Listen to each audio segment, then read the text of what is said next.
Bonjour à tous et bienvenue dans cette nouvelle vidéo. Je suis ravie de vous retrouver aujourd'hui pour faire le point sur le bilan du mois d'août 2022. Donc c'est un mois où il y a eu énormément de nouveautés, de nouvelles choses, des changements en perspective. Et donc du coup, on va voir ça ensemble de manière à pouvoir s'adapter en fonction des circonstances. Il y a notamment la redevance audiovisuelle qui n'est plus d'actualité à partir de cette année. Également, il y a l'inflation, l'augmentation des prix de manière considérable. Donc du coup, je vais mettre en place certaines choses. Alors, je ne vais pas vous en parler forcément dans cette vidéo. Je referai une autre vidéo prochainement, de savoir exactement ce que je vais mettre en place, en plus de mon budget mensuel, pour pouvoir y remédier au mieux et limiter la casse au quotidien. Donc voilà, n'hésitez pas à vous abonner si ce n'est pas encore déjà fait parce que du coup, j'aborde vraiment régulièrement des sujets, que ce soit au niveau financier, l'organisation, au niveau des thèmes d'actualité. Donc n'hésitez pas à le faire si ce n'est pas encore fait. Et du coup, on rentre dans le vif du sujet. Donc ce mois-ci, donc j'ai eu mes rentrées d'argent, donc mon salaire 2417,10 €, prestations familiales 134,46 €, la pension alimentaire 400 €. Alors j'ai pu bénéficier de l'ARS, donc je pensais pas du tout la toucher cette année et du coup j'ai eu droit, donc je suis quand même super contente, j'ai 811,11 €. Donc du coup, cet argent sera mis de côté, tout simplement parce que déjà, j'ai prévu, de toute façon, je prévois toujours aux alentours de la Toussaint de faire les achats des vêtements des enfants. Donc en général, je cible d'abord tout ce qui est d'occasion. Et ce que je ne trouve pas d'occasion, je vais l'acheter donc dans les magasins en neuf. Et je vais avoir l'autre partie qui sera mise de côté en vue de l'année prochaine pour tout ce qui va être achat sur les fournitures scolaires. Et donc du coup, cet argent, donc c'est pas à fond perdu, je vais pas m'acheter plein de choses avec. C'est juste que je vais bien y épargner pour l'année prochaine. Voilà, j'anticipe parce que c'est vrai que le fait qu'elle soit payée aux alentours entre le 15 et le 20 août, personnellement, moi je trouve que c'est hyper tardif pour moi. J'aime bien m'organiser en avance et donc du coup là, cet argent-ci, ce sera pour l'année prochaine. Côté des dépenses, donc du coup j'ai le loyer donc, qui a augmenté au mois de juin, donc je suis à 902,84.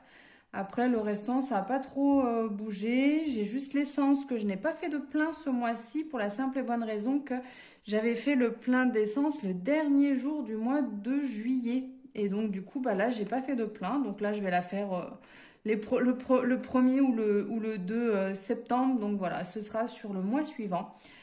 Et sinon, après, la cantine des enfants, donc là, il n'y en a pas. Et pour la garde des enfants, j'ai déjà payé donc d'avance le mois de septembre. Parce que oui, à partir de cette année, il faut qu'on paye en avance.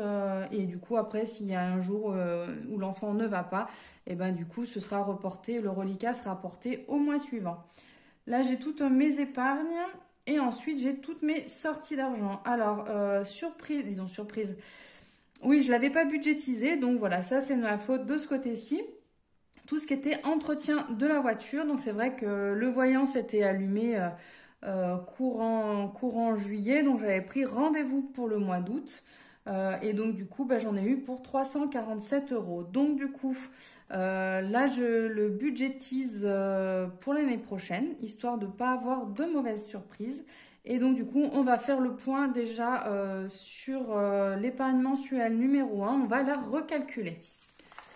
Alors, voilà, cette fois-ci, je l'ai fait au dos. Comme ça me fait une économie de papier. Ça limite.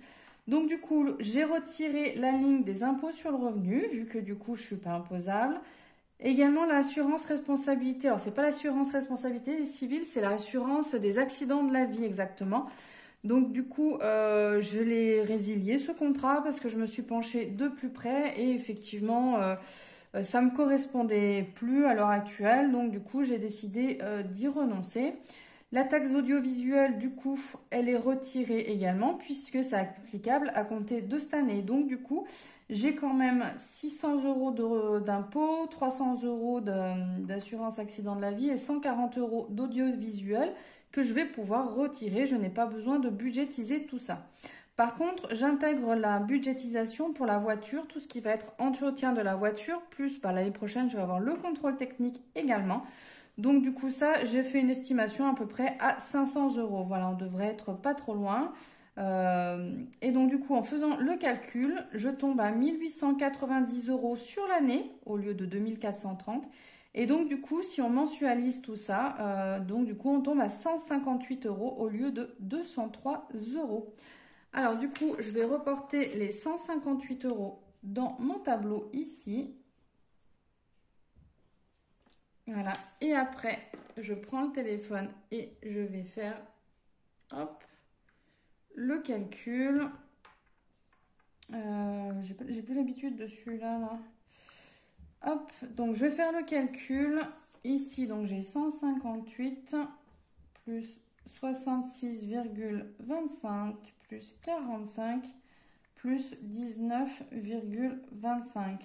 Voilà, je ne vais pas prendre. Alors, j'ai le prédicat normalement, mais comme je fais le bilan après sur toute l'année, je ne vais pas le rajouter, ça du coup. 288,50 €. Hop, voilà. Donc déjà là, j'ai ma première épargne qui est ici. Et donc ensuite, donc j'ai fait le calcul. Hop, que vous voyez bien. Donc là, sur mes entrées d'argent, je suis à 3762,67 €. Concernant mes sorties d'argent, je suis à 2346,44 €. Donc du coup, si je fais le calcul de la différence, 3762,67 moins 2346,44. Donc nous avons, alors j'ai épargné, donc la différence c'est mon épargne là, j'ai 1416,23 €. J'ai quasiment plus d'encre là. Je rajoute du coup mon épargne qui est juste là, hein, ce que j'ai déjà mis de côté. Mais bon, voilà, il est déjà placé, donc en théorie,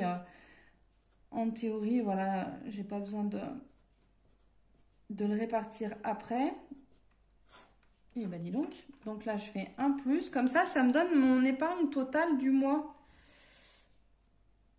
Donc voilà, donc 1416,23 plus 288,5. Donc on tombe à 1704,73 €. Voilà, donc du coup là j'ai mis 1704,73 € de côté ce mois-ci. Donc voilà, donc je suis super contente. Alors à savoir que là ça paraît énormissime, on est d'accord par rapport aux autres mois. Si on retire les 811 €, les 811,11 € que j'ai touché de l'ARS, donc du coup on tombe à 893,62 €. Donc voilà, on tombe à peu près, alors on est dans la partie haute, mais on tombe à peu près dans ce que j'épargne d'habitude les autres mois. Voilà, là j'ai repris mon bilan. Donc voilà, vous voyez, le mois dernier, j'étais à 884,24 €. Et là, ça me ferait 893,62 €. Donc, en fin de compte, on est dans la partie haute, mais on est quand même bien. Donc, voilà, c'est vraiment le fait que j'ai touché l'ARS qui me fait une différence aussi importante sur le mois. Voilà. Donc, du coup, maintenant, nous allons répartir tout ça. Donc, du coup, les 1416,23 €. Je vais les répartir donc dans le tableau ici. Donc déjà, les 158 €. Si je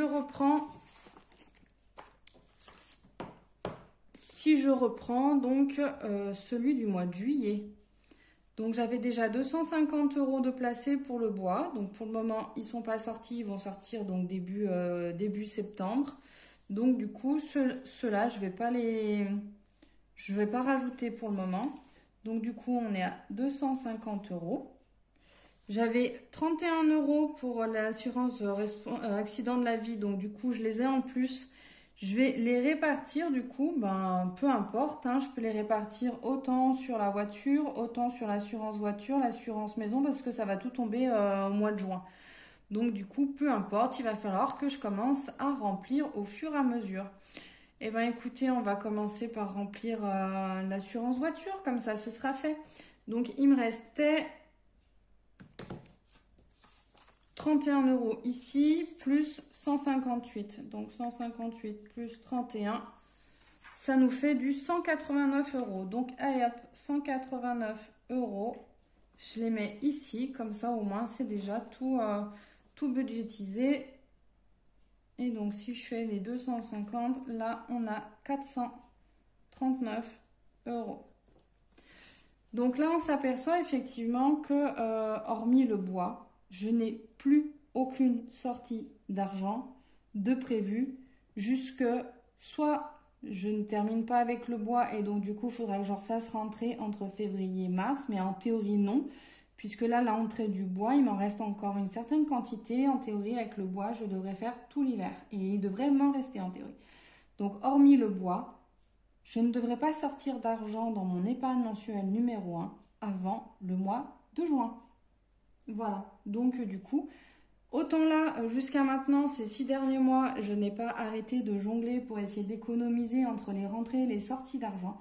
Autant là, je peux remplir à taux plein là, je n'ai plus aucune sortie. Donc là, maintenant, ça va se blinder de plus en plus et on va avoir une économie qui va être une épargne qui va être de plus en plus importante ici. Allez, on passe du coup à cette partie-là, l'épargne mensuelle numéro 2.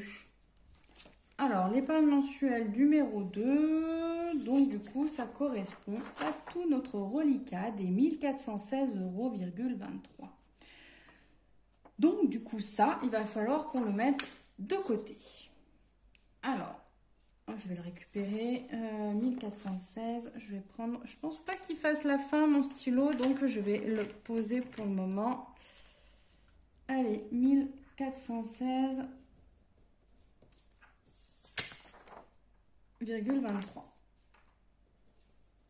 Alors, j'ai pris mon bleu. Est-ce qu'on le voit bien ou pas? Vous voyez ou pas, là? Ah, c'est pas folichon, folichon. Attendez, je vais prendre du coup... écoutez, je vais prendre du stylo bille. Comme ça, je pense que vous devriez beaucoup mieux voir.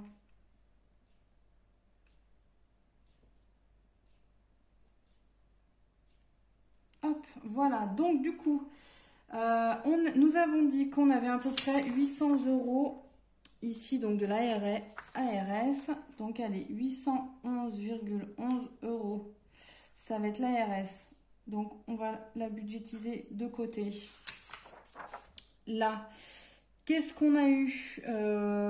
Cantine enfant, il n'y a rien eu. Garde enfant, il y a déjà 56 euros d'enlevé sur les 400. Donc, 400 euros.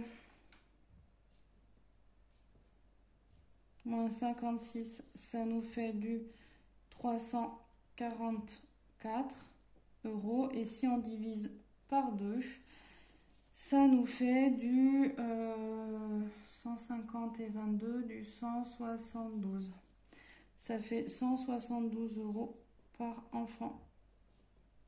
Ok, donc là, moins 344 euros.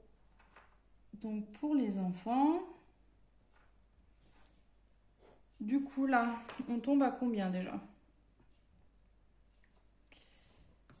Alors, 1416,23 moins 811,11 moins 344 égale, il nous reste du 261,12 euros. Voilà, donc ça, c'est ce qui me restera pour répartir sur le reste de l'épargne. Donc voilà, pour les vacances, les cadeaux, et puis voilà, l'épargne générale, si jamais. Du coup, là, je vais en profiter pour mettre ici, je vais la mettre, l'intituler ARS, comme ça, au moins, on sait tout de suite où c'est que ça se trouve. Alors, je reprends mon petit bilan du mois de juillet pour voir un petit peu où c'est que j'en étais. Donc, du coup, on va pouvoir compléter le tableau.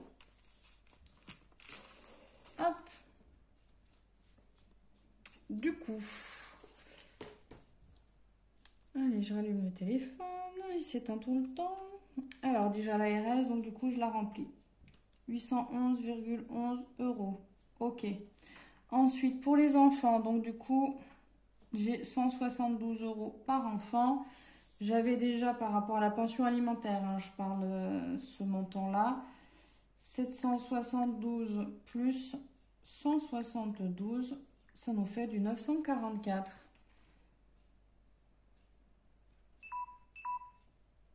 944 €. Voilà. Ensuite, donc il nous reste 261,12 €. 261,12 €. Ben écoutez, on va commencer à les caler sur tout ce qui va être cadeaux et vacances. On va répartir un peu entre les deux. Voilà, comme ça préparera un petit peu tout ce qui va être cadeau, notamment pour Noël. J'ai l'anniversaire de ma fille qui va arriver, la fin du mois de septembre,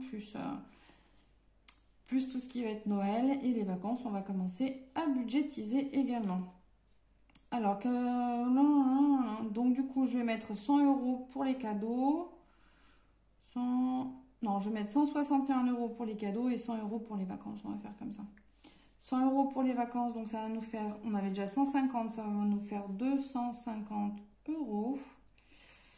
Et ensuite les cadeaux, je suis à 110 plus du coup il nous restera 161,12, donc 271,12 €.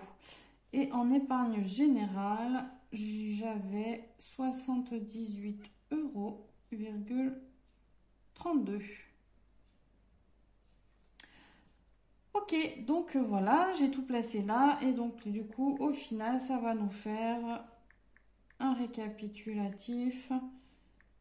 944 plus 944 plus 78,32 plus 811,11.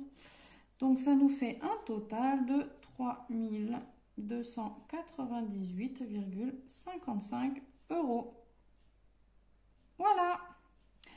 Et ben ça nous fait une belle petite somme. Voilà, donc ça fait quand même de belles économies, une belle épargne.